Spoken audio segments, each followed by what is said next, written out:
Joining me now is Elizabeth Freund Larus. She's the author of Politics and Society in Contemporary China and president of E. Larus Consulting. Thanks so much for your time, Elizabeth. Great to have you here.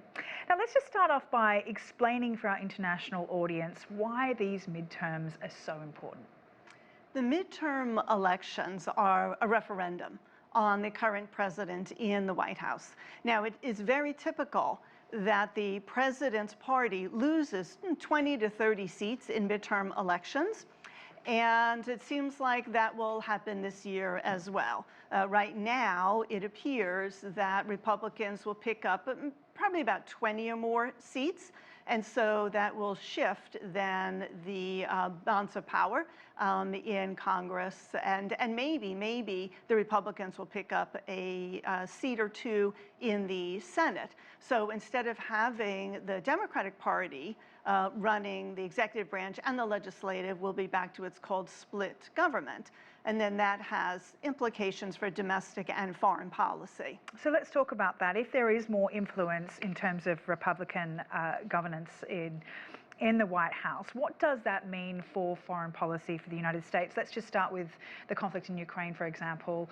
If it was a Republican-controlled House and Senate, does it mean that the checks stop coming? No, it does not. The United States appears to be quite committed to the conflict in Ukraine.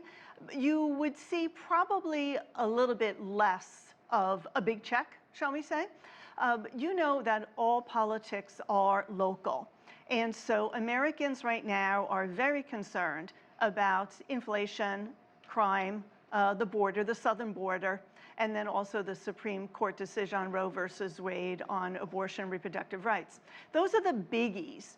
And so what I anticipate we'll see is if the Republicans, in fact, do take control of the House and possibly the Senate, a lot more focus on those domestic issues and a little less focus on the Ukraine. Now, the United States will continue to send arms and advisors to the Ukraine, but probably will not continue to give as much focus to Ukraine as it has been.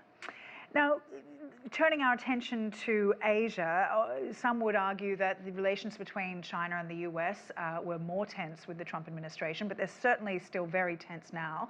How might things shift when it comes to foreign policy in China should there be more Republican influence? I don't think that you will see a very large shift. Both the Republicans and the Democrats they share similar views regarding China. As you know, the United States government in Washington considers China to be quite a challenger now.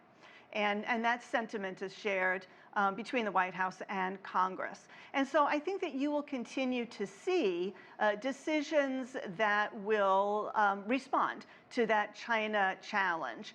For example, more limitations on not just semiconductors and chips for sensitive systems, but other types of limitations on what is sold or exported to China. There might be more discussion on, Taiwan in the House and in Congress. And so I don't anticipate that there's going to be a really big difference. Again, a lot of the focus is going to be on the United States domestic policy. And does that change if there was more of an influence from former President Donald Trump? He's been so present on the campaign trail. It looks like he could well and truly run for the 2024 election. How might things shift from the global perspective in terms of America's standing on the global stage again with Trump as president? Wow, that's an excellent question. We would have to see, would he be the same exact president as he was, the previous time? Did he change perhaps any of his views? But again, if, after these midterm elections, we see a change in control of the House and the Senate, that I think that regarding, particularly Asia and foreign policy, I think that the big differences, if you really want to say, okay, what's going to be the glaring difference? I think it would be energy policy in the United States. President Biden came in with a very, very green agenda. The Republicans are not quite as on board, shall we say, with that agenda. As in fact, they will probably want to go back to U.S. Drilling and U.S. energy independence. So that's a big thing that you would see.